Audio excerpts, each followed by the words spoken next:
And now for the news in detail. His Royal Highness the Crown Prince and Prime Minister Prince Salman bin Hamad Al Khalifa delivered a keynote address at the 19th edition of the Manama Dialogue, the Middle East's premier security and defense conference. During his address, His Royal Highness reiterated Bahrain's condemnation of Hamas's 7th of October attacks, as well as condemnation of Israel's retaliation, which has resulted in the death of 11,000 Gazans and left many more living in an intolerable situation without access to basic necessities such as electricity, running water and medical care. His Royal Highness also set out the conditions necessary for breaking the cycle of violence, a feat that will only be made possible through the release of innocents and non-combatants. His Royal Highness stressed that the release of hostages is a prerequisite to a pause in hostilities. The Crown Prince and Prime Minister called for the rule of international law to be fully implemented to ensure that the Gazan people have access to humanitarian aid. His Royal Highness also emphasized that lasting peace will only be secured through a two-state solution that enshrines the rights of the Palestinian people. The Crown Prince said that this process requires international leadership and the U.S. is indispensable in this regard. His Royal Highness reiterated the kingdom's stance regarding the full rejection of the current forced displacement of Palestinians in Gaza, or even the future one. His Royal Highness added that there must be no reoccupation of Gaza and no reduction in Gaza's territory.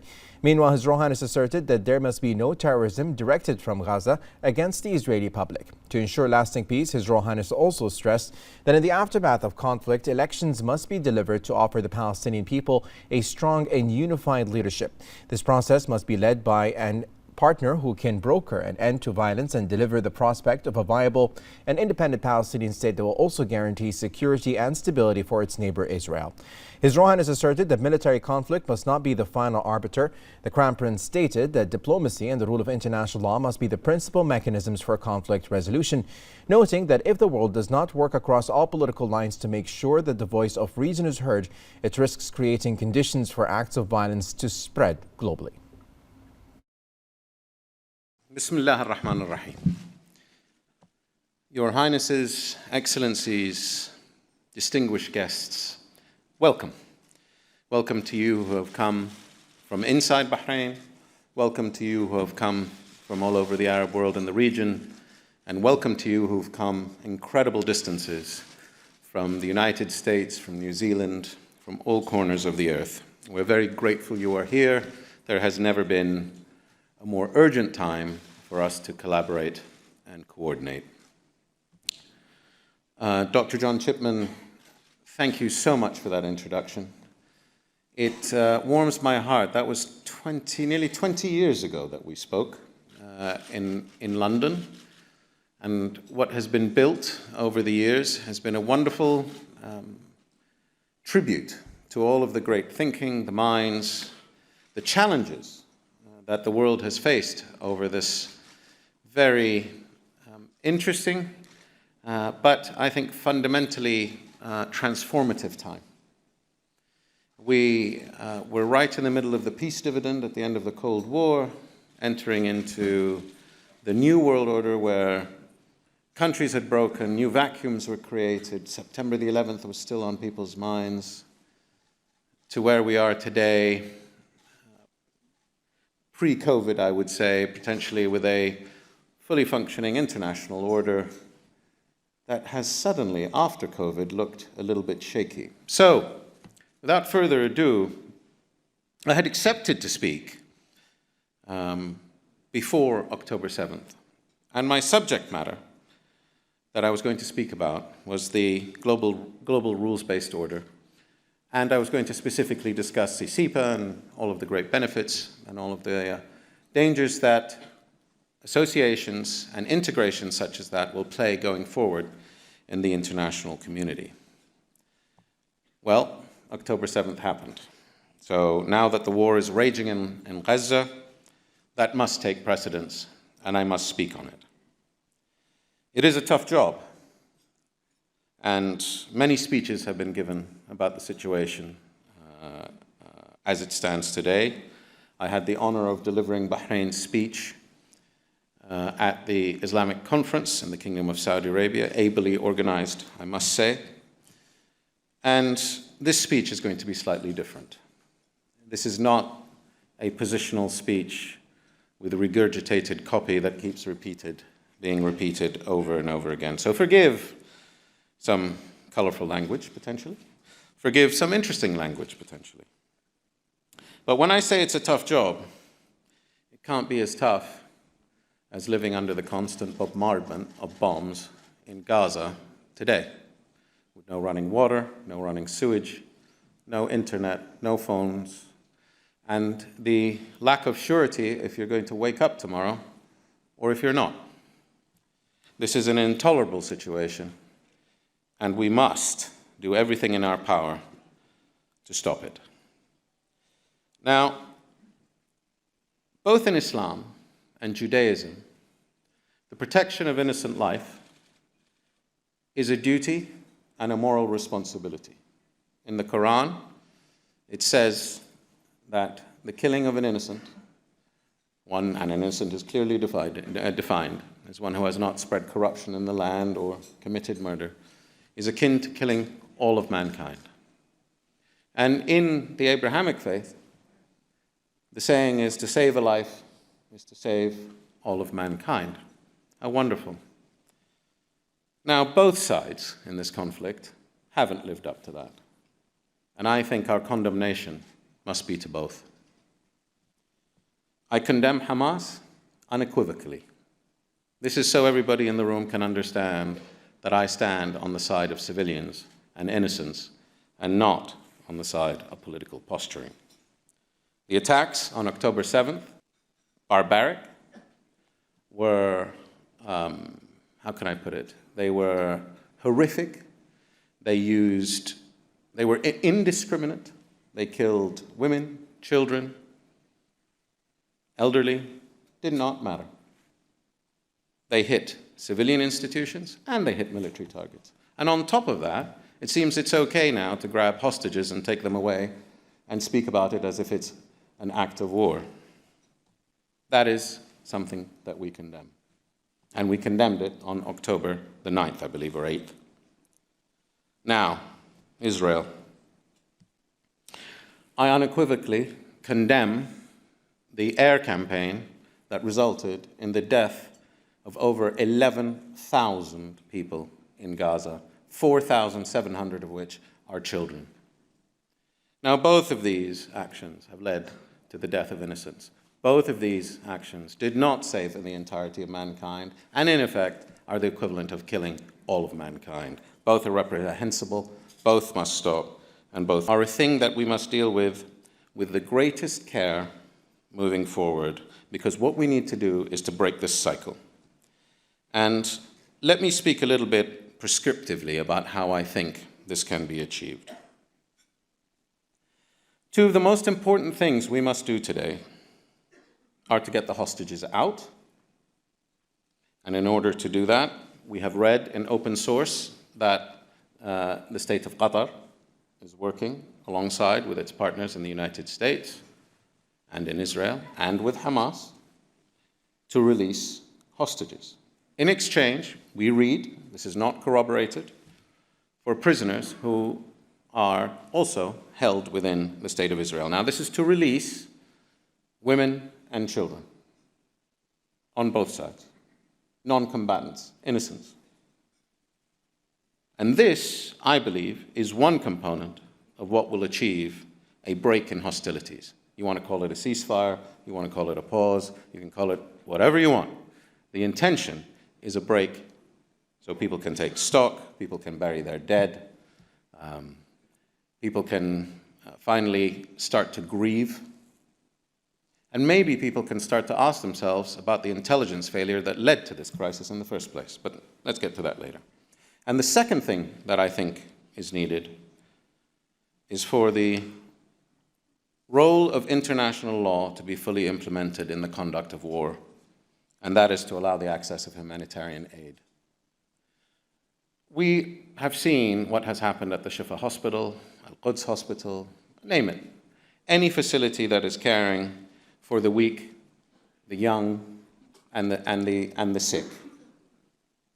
We need to be sure that we can provide them with medicine. We need to be sure that we can provide them with fuel so that they can run their machines, their incubators. We need to be providing the people of Gaza with food. And I genuinely believe that the only way to achieve this is to achieve this hostage trade as soon as humanly possible.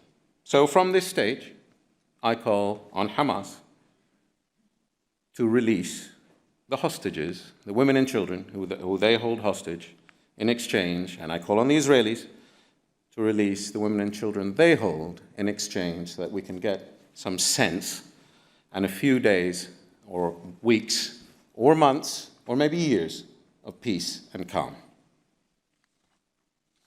I don't think any Arab leader has called on Hamas to release the hostages.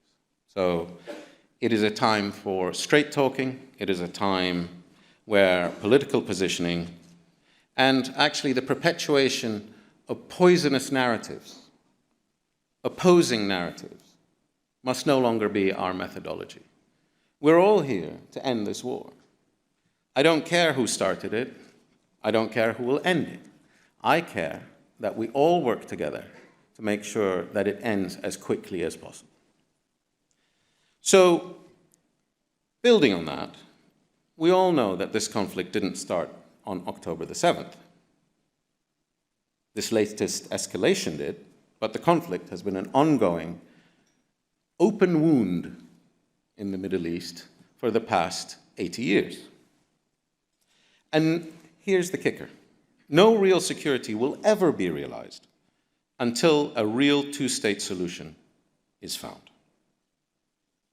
So preserving this path to peace will demand strong leadership from us in the region and primarily from the great powers and specifically from the United States. We believe that the United States is indispensable in leading this process.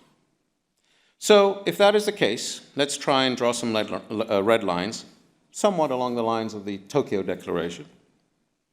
And let me be extremely clear what matters to the Kingdom of Bahrain. There must be no forced displacement of Palestinians in Gaza, now or ever. There must be no reoccupation. There must be no reduction in Gaza's territory. And on the other side, there must be no terrorism directed from Gaza against the Israeli public. So that is very clear. Those are the red lines. And central to this, central to finding that two-state solution, is that the Palestinian people's hopes and aspirations must be at the center of any post-crisis governance. In the immediate aftermath of the war, conditions must be set to deliver elections. This is something President Mahmoud Abbas called for at the Islamic Conference. This is a key demand. And the Palestinian Authority is the sole legitimate representative of the Palestinian people today. Listen to what he's saying. Elections will lead to a strong, unified leadership across Gaza and the West Bank that can deliver hope and prosperity to the Palestinian people for years to come. And not only that, this organization, this process must lead to a serious interlocutor and partner in delivering a just and lasting peace with a viable and independent Palestinian state as its goal. Also, deliver security and stability to its Israeli neighbor. Now, failing all this and allowing the base rules of war to govern the outcomes here in the Middle East will only increase a very worrying trend I have seen on the international stage. And that is the erosion of the rules-based order. This is something that I was going to speak about, which is now actually putting it even to sharper focus. Military conflict or use of force cannot be the final arbiter in international disagreement.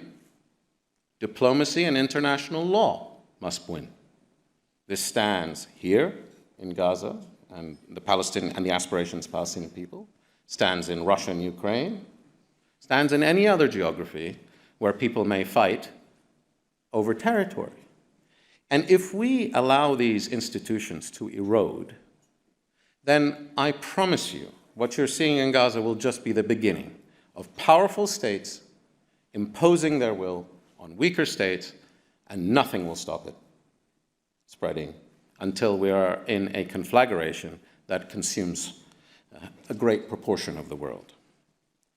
So, ladies and gentlemen, I'm not one to speak for too long. I think I have been extremely clear. The abhorrent, abominable situation that the civilians of Gaza are existing under right now is something that I cannot, in good conscience, just let slide.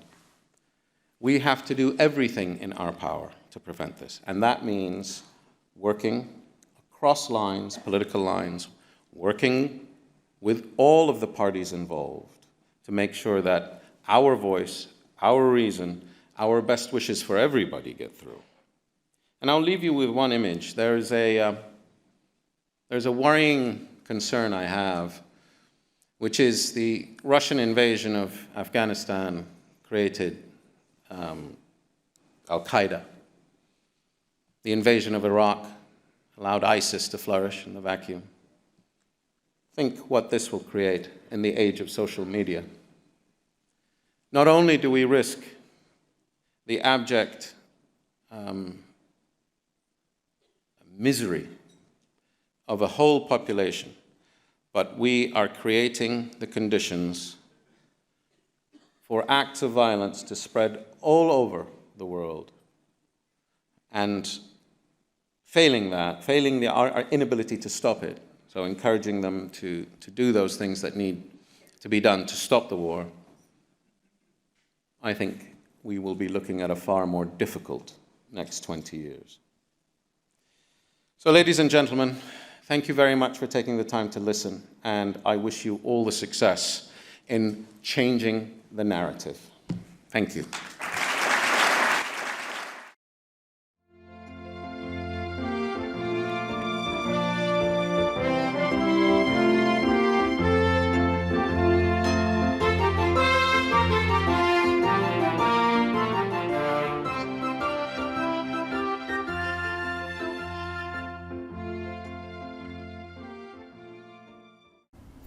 The National Security Advisor, Royal Guard Commander, Lieutenant General His Highness Sheikh Nasser bin Hamad Al Khalifa held a meeting with French Director General of Defense and National Security, Stéphane Bouillon, who is on a visit to Bahrain to participate in the 19th edition of the Manama Dialogue Conference Regional Security Summit. The meeting reviews cooperation relations between Bahrain and France and ways to develop them across all sectors, in addition to several issues of mutual interest.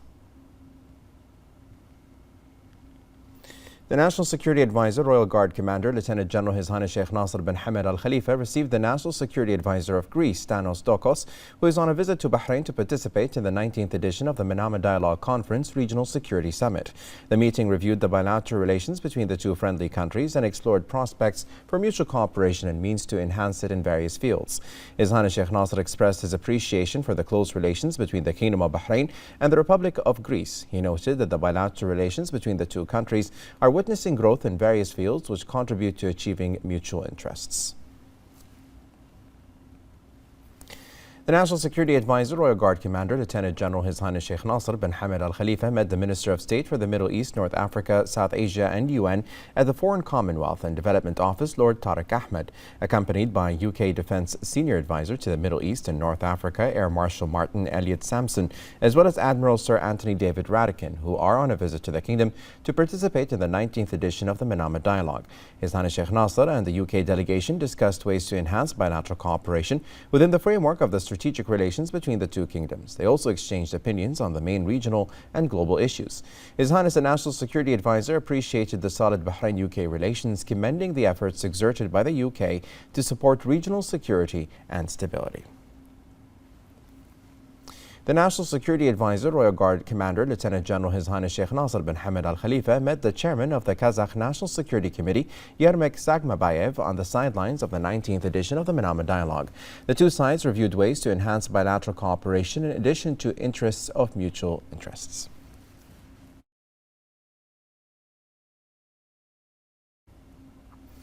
National Security Advisor, Royal Guard Commander, Lieutenant General His Highness Sheikh Nasser bin Hamad Al Khalifa received former National Security Advisor of the UK, Lord Mark Sedwell. The meeting took place on the sidelines of the Manama Dialogue Forum. The two sides discussed ways to enhance cooperation within the framework of strategic relations between Bahrain and the UK. They also discussed key regional and international issues. His Highness Sheikh Nasser expressed pride in the close historical relations between the Kingdom of Bahrain and the United Kingdom and commended the growing bilateral relations between the two countries. National Security Advisor, Royal Guard Commander, Lieutenant General His Highness Sheikh Nasser bin Hamad Al Khalifa met the Minister of State for Defense of the Republic of Singapore, His Excellency Zaki Mohammed, on the sidelines of the 19th edition of the Manama Dialogue. The two sides discussed ways to enhance cooperation between the two countries in order to achieve common interests. His Highness Sheikh Nasser bin Hamad expressed appreciation for the close relations between the Kingdom of Bahrain and the Republic of Singapore. He commended the progress made in the bilateral relations between the two friendly countries. National Security Advisor, Royal Guard Commander, Lieutenant General His Highness Sheikh Nasser bin Hamad Al Khalifa received the Deputy Secretary General for Policies at the Ministry of Defense of Malaysia, Mr. Muhammad Yani bin Dawood. The meeting took place on the sidelines of the Manama Dialogue Conference, where they discussed ways to enhance cooperation within the framework of the strategic relations between the two friendly countries. They also discussed key regional and international issues. His Highness Sheikh Nasser expressed pride in the close historical relations and bilateral relations between Bahrain and Malaysia. The National Security Advisor, Royal Guard Commander, Lieutenant General His Highness Sheikh Nasser bin Hamad Al Khalifa met with U.S. Special Presidential Coordinator for Global Infrastructure and Energy Security, Amos J. Hodgson. They reviewed the Bahrain-U.S. friendship relations and ways to bolster bilateral cooperation in various sectors that serve the two countries' interests. During talks, His Highness Sheikh Nasser affirmed that the solid, long-standing bilateral relations are a source of pride and appreciation in the kingdom. The Speaker of the Council of Representatives, Ahmed bin Salman Al Msallam, affirmed that Bahrain's success in hosting the Manama Dialogue for the 19th year reflects His Majesty King Hamad bin Isa Al Khalifa's approach in supporting international efforts to achieve peace, security, stability, prosperity, and combat extremism, violence, and terrorism. The Speaker commended His Royal Highness Prince Salman bin Hamad Al Khalifa, the Crown Prince and Prime Minister, for his efforts in strengthening cooperation with countries, consolidating dialogue and partnership principles, and enhancing international security and stability. Al-Msallam emphasized the importance of the address of His Royal Highness the Crown Prince and Prime Minister during the opening of the Manama Dialogue, underscoring that it serves as a rational voice in confronting challenges, addressing differences, and resolving conflicts through a civilized, humanitarian, and forward-looking approach. Shura Council Chairman Ali bin Saleh Al Saleh affirmed that the Manama Dialogue Forum opens positive horizons and effective avenues for discussing profound visions and ideas on ways to enhance global stability. Al Saleh expressed pride in the continuous success that the Kingdom of Bahrain has achieved over the past 19 years in hosting the Manama Dialogue, making it a platform for senior officials and decision makers from various countries worldwide, which reinstates Bahrain's commitment to supporting regional and international dialogue. He affirmed that the comprehensive royal approach of His Majesty the King is a solid cornerstone in supporting constructive dialogue and advancing efforts to achieve peace and security for all nations and people. As-Saleh praised the speech delivered by His Royal Highness the Crown Prince and Prime Minister and its content that confirmed Bahrain's unwavering positions and keenness to deepening international partnerships and promoting peace and coexistence among people and nations. The Interior Minister General Sheikh Rashid bin Abdullah Al Khalifa received former UK Cabinet Secretary and National Security Advisor Lord Mark Sedball, who is in Bahrain to participate in the 19th edition of the Manama Dialogue. Bahraini Ambassador to the UK Sheikh Fawaz bin Mohammed Al Khalifa, Chief of Public Security Lieutenant General Tariq bin Hassan Al Hassan, and Director General of Media and Security Culture Brigadier Mohammed bin Dana attended the meeting. The minister said that hosting this strategic and international forum in Bahrain reflects the kingdom's commitment to maintaining international peace and security in line with the royal vision of His Majesty King Hamad bin Isa Al Khalifa on promoting peaceful coexistence, tolerance, and openness, which contribute to the security and interest of all. The minister commended the historic Bahraini-UK relations.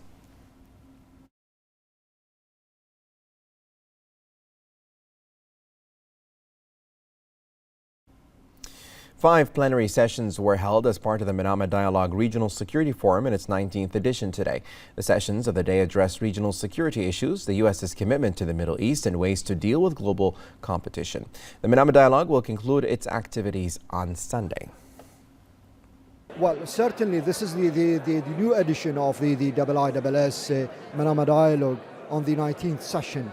I think it comes in on the important only time actually, which is the world is looking actually forward actually to hear and to listen actually from the high distinguished participant to this edition, and to hear about their opinion and their perspectives actually from the crisis surrounding us actually, especially on the conflict on Gaza, for example, on Ukraine question actually. This is actually the platform getting more importance actually, to sharing and to have this kind of the interaction of the IDs to be amongst the participants. So the IISS Manama Security Dialogue is one of the most important events of the year for those of us in the foreign policy community. I have been coming to it for years. It's an excellent place to hear and discuss the most important, the critical issues, the national security issues of the day. It's also a great opportunity to meet with colleagues from across the region, but not just the Middle East, North Africa. People come from Asia, from Europe, from Africa. So it's a great mix, and it's a great opportunity to hear, to listen, to speak. Well, we're very fortunate to have Bahrain be the host.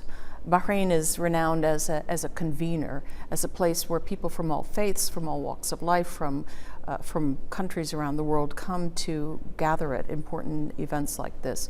It's really a warm and welcoming environment and a safe and secure environment.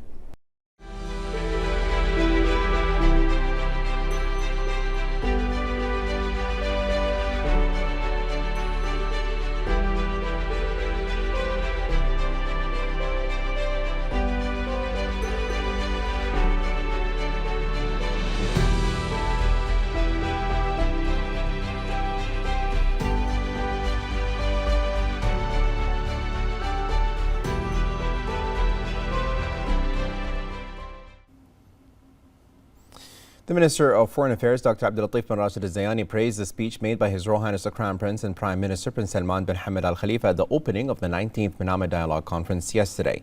Dr. Zayani said that His Royal Highness clearly affirmed the principled and firm position of the Kingdom of Bahrain on this tragic situation in Gaza, condemned the killing of innocent civilians, called for de-escalation, allowing the provision of urgent humanitarian assistance and basic services, releasing innocent civilians held hostage, and working together to end this war. The Foreign Minister added that His Royal Highness the Crown Prince and Prime Minister made it clear that the solution of the Palestinian-Israeli conflict requires a two-state solution, which recognizes and fulfills the aspirations of the Palestinian people for a viable, secure and independent state where they can develop their social and economic lives, in addition to the need to recognize Israel's security concerns and ensure its security, without which the region will remain on the brink of conflict and instability. Dr. Zayani said that the Arabian Gulf and the Middle East region have suffered from a long and difficult history of international competition for land, resources and influence that has persisted over the centuries from countries within and outside the Middle East, using a wide range of political, diplomatic, economic and military strategies. He said that this competition has led to the suffering of the countries and people of the region from ongoing conflicts, instability, painful human suffering and denial of the opportunity to realize their full potential, noting that this competition is still ongoing and has become more complex, dynamic and inclusive. The Foreign Minister stressed that the world needs a framework of common principles and values that can guide the actions of all parties concerned, noting that the Kingdom of Bahrain believes in the importance of mutual respect, dialogue and tolerance, stressing that these values are crucial in managing global competition and creating peace, stability and prosperity, not only in the region but also outside of it. Dr. Zayani noted that the challenges in the Middle East are deep-rooted and complex, calling for the identification of the main themes and issues that must be addressed to achieve a better future.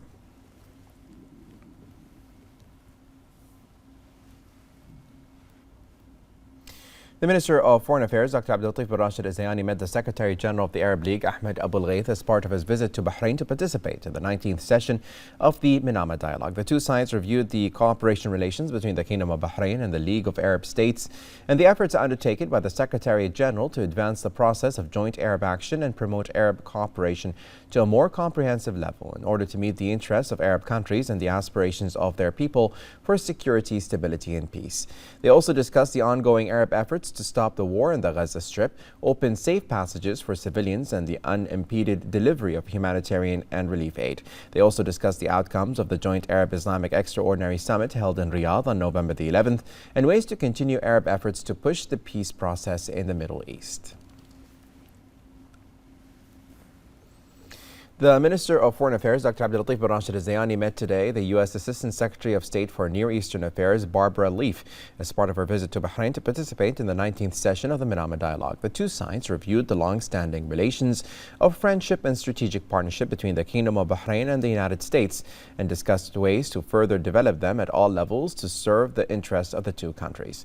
They also exchanged views on the developments in the Gaza Strip, the international efforts required to reach a ceasefire, protect the civilian population, population, open safe corridors to facilitate the delivery of humanitarian and relief aid and the release of hostages and detainees, in addition to the efforts to revive the peace process in the Middle East. The Minister of Foreign Affairs, Dr. Abdulatif bin Rashid Al Zayani, met today with the High Representative of the European Union for Foreign Affairs and Security Policy, Josep Borrell, as part of his visit to Bahrain to participate in the 19th session of the Manama Dialogue. The two sides discussed the Bahrain-EU cooperation and coordination, in addition to ways to further develop them through promoting partnerships and mutual interests. They also discussed regional and international efforts to stop the war in Gaza, protect civilians, and deliver relief and humanitarian aid to the Palestinian people in the Gaza Strip.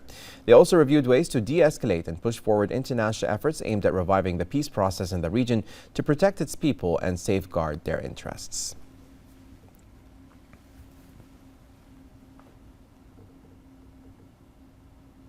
The Minister of Foreign Affairs, Dr. Abdulatif bin Rashid Al Zayani, met today a number of experts from the American research centers who are taking part in the 19th session of the Manama Dialogue. They exchanged views on the ongoing conflicts in the region and the repercussions on security, stability, and the interests of the people of the world, including the war in the Gaza Strip and its negative and tragic effects on the Palestinian people. They also discussed ways to push forward the ceasefire efforts in Gaza, provide protection for civilians, deliver humanitarian and relief aid to the civilian population in the Strip, and work to unify international efforts to end all conflicts in the Middle East due to the threat they pose to international peace and security. The meeting also discussed the efforts of the Kingdom of Bahrain to consolidate peace and human coexistence in the region, as well as support regional efforts to promote security, stability, and prosperity for all people of the region. The Jordanian Minister of Foreign Affairs and Expatriate Affairs, Ayman Al-Safadi, said that the Manama Dialogue opens the door to raising our voices about the security of the region. Al-Safadi said that the human tragedy that is evident in the Gaza Strip cannot be expressed due to the denial of civilians' access to services and the destruction of health infrastructure. He pointed out that what is happening in the Gaza Strip is neither in the interest of security in the region nor in the interest of the Palestinians or the Israelis in the short or long term. Al-Safadi noted that the absence of a political horizon to resolve the Palestinian issue will lead to more violence. The Deputy Minister of Foreign Affairs of the Kingdom of Saudi Arabia, Walid Al-Khareji, stressed during his participation in the first session of the Forum of the Manama Dialogue that over the years of its holding enjoyed great regional importance by shedding light on the most prominent regional security challenges to find sustainable solutions to them. The Saudi Deputy Foreign Minister also confirmed that the 19th session of the forum comes in light of the resounding events plaguing the region, especially the developments taking place in the Gaza Strip. The High Representative of the European Union for Foreign Affairs, Josep Borrell, said that the IISS Manama Dialogue represents an opportunity to issue a warning about the necessity of getting out of the current crisis in the Gaza Strip. The EU High Representative for Foreign Affairs noted that this stage requires political action and that the two-state solution is the only way to overcome the difficult situation in the Middle East, pointing out that there are European Arab efforts to revive the two-state solution and to take real steps in this direction.